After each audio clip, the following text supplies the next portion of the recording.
বন্ধুরা, টুম্পাস হোম রেসিপিতে সবাইকে স্বাগত জানাই। আজকে একটা নতুন একটা ইউনিক রেসিপি নিয়ে চলে এসেছি। দেখো, তিলের বড়া কত সুন্দর, একদম গরম ভাতের সাথে মুচমুচে, একদম বৃষ্টি পড়ছে বাইরে, দারুণ লাগবে খেতে। তো চলো রেসিপিটিতে যাওয়া যাক। প্রথমে দেখো, আমি 50 গ্রামের মতন আমি তিল নিয়ে নিয়েছি, গোটা সাদা তিল। তারপরে দেখো, এগুলো আমি মিক্সারে আমি করবো না পেস্ট, কেন মিক্সারে আমার অল্প তো এটা, তো মিক্সারে নয়তো হবে পেস্ট হবে না, নয়তো আমার বেশি পেস্ট হয়ে যাবে।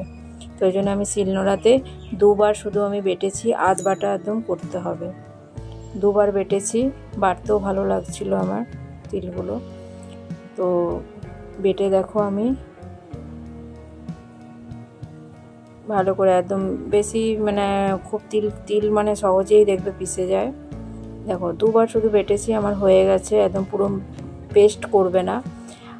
তারপরে দেখো, এরকমভাবে আমি আধ বাটার মতন করে নিয়েছি। প্রথমে দেখো, আমি হাফ চামচ লবণ দিয়েছি, তারপরে পেঁয়াজ দিয়েছি একটা ছোট্ট মতন কুচি, একদম ছোটো ছোটো কুচি করে দেবে। আর একটুখানি দুটা লঙ্কা দিয়েছি, যে যেরকম ঝাল খাবে ঝালটা একটু বেশি করে দেবে, তো ভালো লাগবে। আর 1 চামচের মতন আমি আটা দিয়েছি, যেহেতু এটা আমার বড়া শেপটা ভালো আসবে। আর কিচ্ছু দিইনি। দেখো, তো ভালো করে দেখো এটা মেখে নিচ্ছি। আটাটা দিতেও পারো, না দিতে পারো, কোনো আটাটা দিলে কি একটু শেপটা আসে, ছেড়ে যায় না তিলগুলো। দিয়ে পরে দেখো, গোল গোল আমি ভালো করে যে যেরকম শেপ দিতে পারো, তো গোল গোল আমি ছোট ছোট করে আমি শেপ দিয়ে নিয়েছি। 4 পিস হয়েছে। দিয়ে তারপরে দেখো, আমার 4 পিস শেপ দেওয়া হয়ে গেছে বড়ার। তারপরে একটু গোটা সাদা তিল নিয়ে পরে সেগুলোকে আবার কোটিং করে নিচ্ছি তিল দিয়ে।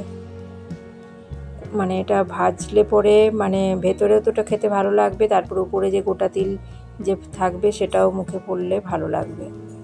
আর এটা হলুদ দেখছো যেটা, সেটা সামান্য একটু আমি হলুদ দিয়েছিলাম। তারপরে দেখো, সামান্য তিলের বড়াতে কি অল্প তেলটা দেবে, তিল বেশি দিলে কিন্তু ভাজা হবে না। তো আর দেখো, তেলের মধ্যে কিন্তু আমি দিইনি, তেলটা মাঝখানে আছে, আর আমি সাইডে আমি তিলের বড়াগুলো দিয়েছি। এটার একটা ভাজার একটা পদ্ধতি আছে, তোমরা স্কিপ করবে না, স্কিপ করলে কিন্তু এটা ভালো করে বুঝতে পারবে না। এটা সাইডে দেখো আমি দিয়েছি, আর তেলটা মধ্যেখানে আছে। তারপরে যখন তিলের বড়াগুলো দেয়া হয়ে যাবে সাইডে, তারপরে আমি তিলটা ভালো করে প্যান থেকে আমি ছড়িয়ে দেবো। উল্টে পাল্টে দেখো ভেজে নিচ্ছি। আবার দরকার পড়লে আর একটু আমি তিল এবারে দেবো।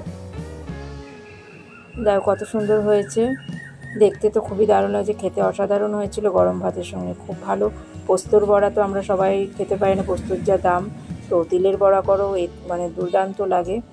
আর ভিডিওটি যদি ভালো লাগে থাকে লাইক শেয়ার করে দিও, কমেন্ট করো।